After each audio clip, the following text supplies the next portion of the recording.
Bonjour à tous. Si vous écoutez cette séance aujourd'hui, c'est que certainement vous avez le désir de lâcher prise. C'est parfait, cette vidéo vous sera très utile. Installez-vous sur un fauteuil confortable ou votre lit, tamisez la pièce et prenez vos écouteurs pour un plus grand confort. Bien, commencez par vous mettre à l'aise. Posez vos pieds à plat sur le sol ou allongez vos jambes sans les croiser. Reposez vos mains sur vos genoux ou à côté. Bien installés, relax, épaules détendues. Inspirez à fond et expirez.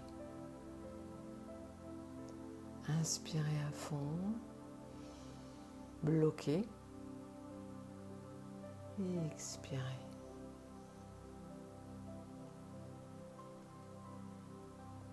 Je vous propose à présent de fermer les yeux ou de ne pas les fermer tout de suite. Laissez votre vision se couper du monde extérieur et se tourner vers votre monde intérieur. Peut-être de laisser votre inconscient ou votre imaginaire vous emporter dans un endroit, un paysage qui pour lui est signe de bien-être, de détente. Peut-être un endroit que vous connaissez ou un endroit imaginaire ou un endroit imaginaire que vous connaissez. Pour cela, vous n'avez rien à faire, juste laisser faire. Laissez simplement votre esprit accueillir les images ou les sensations. Sans rien faire, juste prendre le temps de prendre le temps, un temps pour vous, un temps de pause dans le quotidien. Et l'on peut faire tant en prenant le temps. Alors laissez votre esprit découvrir cet ailleurs et juste voir ce qu'il y a à voir, ressentir ce qu'il y a à ressentir dans cet endroit qui n'est qu'à vous, qui n'appartient qu'à vous, cet espace de détente, de bien-être. Et pendant que votre esprit découvre ou redécouvre cet ailleurs, ce là-bas, ici, votre corps commence à se détendre. Peut-être ressentez-vous déjà cette détente s'installer au rythme de votre respiration, qui devient lente et profonde et lente. Peut-être lentement profonde, profondément lente. Et il est agréable de se détendre, n'est-ce pas? Et peut-être ressentez-vous déjà cette détente dans votre bras droit ou votre bras gauche. Peut-être que votre bras gauche est lourd, déjà de détente, alors que votre bras droit est déjà lourd de légèreté. Et je suis sûre que vous êtes curieux de savoir si cela sera plus présent dans votre main gauche ou votre main droite. Cette main gauche qui a le pouce à droite ou cette main droite qui a le pouce à gauche et qui pourtant est toujours à droite de la main gauche, alors que la main gauche et la main droite sont toutes les deux à droite. Et pendant ce temps, les bruits extérieurs peuvent se faire de moins en moins présents, tandis que vous prenez conscience de ce qui résonne dans votre monde intérieur. Et l'extérieur est proche de devenir de moins en moins près quand l'intérieur est prêt à présent de se rapprocher encore moins loin. Et vous constatez combien il est facile d'entrer en hypnose. Il n'y a rien à faire. À tout moment durant la séance en gardant les yeux fermés, il vous est possible de bouger si vous en ressentez le besoin pour rétablir votre confort. Cela n'affectera en rien l'état dans lequel vous vous trouvez. Je ne sais pas si votre inconscient va choisir de le faire maintenant ou tout à l'heure, avant tout à l'heure ou juste maintenant, quand après sera tout de suite et bientôt maintenant, alors qu'à chaque inspiration, Vous êtes de plus en plus tranquille, de plus en plus serein, de plus en plus loin là-bas, de plus en plus loin d'ici.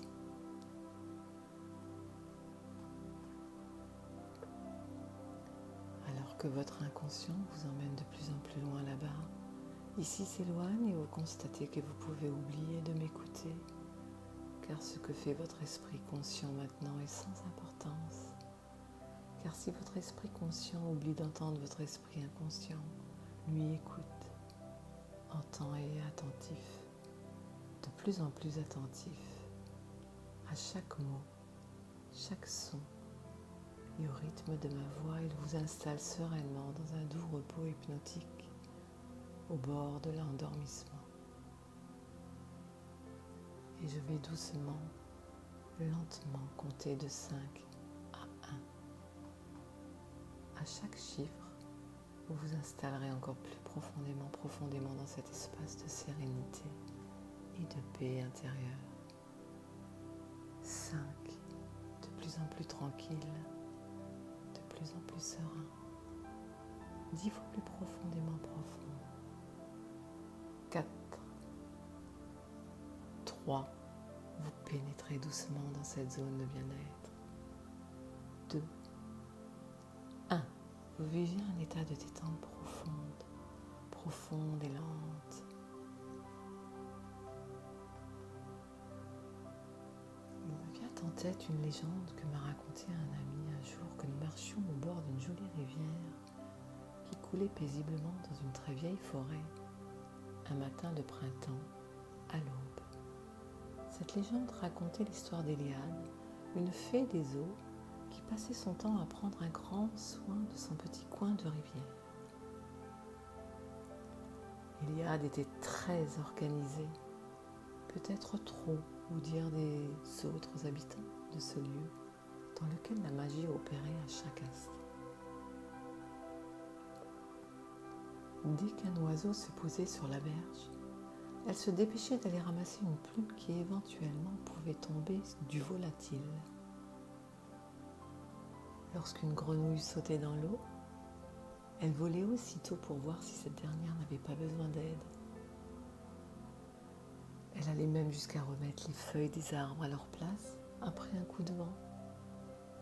Elle aimait que tout soit absolument parfait et conforme à l'image qu'elle avait de cet endroit merveilleux le jour où elle s'y était posée pour la première fois. Elle se sentait tellement bien qu'elle ne voulait surtout pas que quoi que ce soit vienne troubler sa quiétude. Elle voulait des heures et des heures, chaque jour, afin de conserver intact son environnement.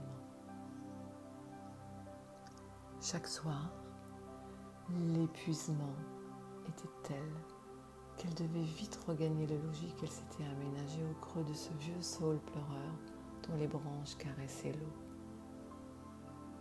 Sa vie était rythmée par ce travail qu'elle s'imposait chaque jour inlassablement. Plusieurs de ses amies, elles aussi fées des eaux, venaient lui rendre visite parfois et lui proposaient leur aide. Mais Iliade refusait systématiquement. Personne d'autre qu'elle n'était capable de conserver ce lieu comme elle. Personne ne savait dans quel sens l'herbe devait se coucher quand le vent venait du sud, ni à quelle position remettre une fleur qui aurait été piétinée. Bref, elle se sentait investie d'une mission qui l'obligeait à tout gérer.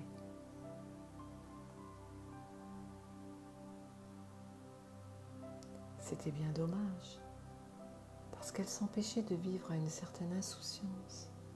Comme les autres fées, elle préférait passer son temps à organiser, à gérer et à nettoyer, plutôt que de jouer à cache-cache avec les libellules, plutôt que de faire la course avec les abeilles ou encore sauter sur le dos d'un poisson.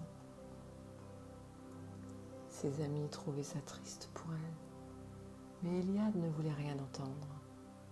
Qui prendrait soin de ce coin de paradis? Les autres en étaient incapables, pensait-elle. Un jour, alors qu'Eliade était partie vérifier que tout était bien en ordre, elle fut surprise par une violente rafale de vent qui la précipita contre un tronc d'arbre. Elle s'abîma une aile et réussit péniblement à gagner un trou dans un arbre pour se mettre à l'abri. Alors qu'elle essayait de se soigner, elle entendait un orage qui grondait à l'extérieur. L'orage se transforma en tempête qui dévasta une grande partie des berges, déracina quantité d'arbres, arracha tout sur son passage. Le bruit était infernal et Eliade tremblait de peur. Pourvu que ce vieil arbre tienne le coup, se disait-elle. Lorsque le calme revint, elle jeta un bref regard à l'extérieur pour contempler avec effroi le spectacle de désolation qui s'offrait à elle. Comme elle était clouée au sol, elle se recroquevilla au fond de son trou. Elle s'effondra et se dit que plus jamais elle retrouverait le lieu magique comme elle l'avait connu. Elle resta ainsi prostrée pendant des jours, des semaines même. Son aile était réparée depuis longtemps, mais elle ne voulait toujours pas sortir. Si sa blessure extérieure était guérie, celle à l'intérieur était à vif. Et puis un matin, elle entendit de drôles de petits coups frapper sur l'écorce. Elle se leva et se trouva nez à nez, non plutôt nez à bec avec un pic vert. Après lui avoir demandé de la laisser tranquille, elle regarda la rivière, les berges, les arbres et le spectacle qu'elle vit lui fit monter une très forte émotion. En effet, pendant les quelques semaines qui ont suivi la tempête, tous les habitants se sont mis à la tâche pour nettoyer, déblayer, aménager, replanter et prendre soin de la nature meurtrie. La magie avait à nouveau opéré. Les fleurs étaient ouvertes, les abeilles étaient revenues, les grenouilles avaient repris leur jeu, les poissons sautaient hors de l'eau pour saluer le travail effectué. Eliade approcha et toutes ses amies qui étaient venues pour prêter une main forte furent soulagées de la voir en vie et fêtèrent son retour, elle qui l'avait cherché pendant des semaines. Après de brèves explications sur sa disparition, Eliade dit à tous les habitants qui s'étaient réunis autour d'elle: « Merci à tous pour ce que vous avez réalisé ici, mais avant tout, je tiens à vous remercier pour la leçon que vous m'avez donnée. Je pensais être importante à vos yeux parce que je préservais intact votre habitat et je pensais être également la seule à pouvoir le faire. Vous m'avez prouvé le contraire. Désormais, c'est ensemble que nous prendrons soin de la nature et que nous la laisserons faire ce qu'elle souhaite. Je vous promets de ne plus jamais la contrarier comme je le faisais. Elle est tellement plus jolie aujourd'hui qu'avant. J'ai compris qu'il faut désormais que je vous laisse faire, que vous êtes aussi capable que moi de gérer, de nettoyer, d'organiser. Bref, j'ai compris que je devais laisser faire les choses, que tout arrive au bon moment, que tout ce qui doit arriver arrive. Et je tiens à vous remercier de m'avoir ouvert les yeux.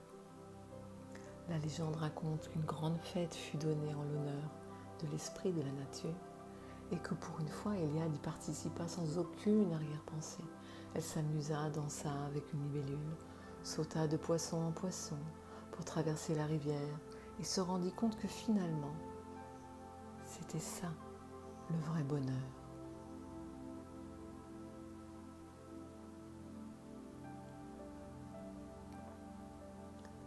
Vous pouvez à présent commencer à revenir à un état de veille complet. Lorsque je prononcerai le nombre 10, vous serez complètement éveillé. 1, 2. Vous ressentez une sensation énergisante parcourir votre corps. 3, 4. Vous vous éveillez lentement. Votre respiration est naturelle. Une belle énergie circule en vous et vous conserverez cette énergie durant les jours à venir. 5, 6, prenez une grande inspiration. 7, 8, votre corps continue à s'éveiller. Bougez les pieds, les mains, le visage. Vous avez de nouveau conscience de la tonicité de vos muscles. Étirez-vous, étendez vos jambes, vos bras, tout le corps. 9, 10, soulevez doucement vos paupières. Vous ouvrez les yeux, vous êtes complètement éveillé. Votre séance est à présent terminée. Prenez le temps de vous étirer avant de reprendre vos activités. À bientôt!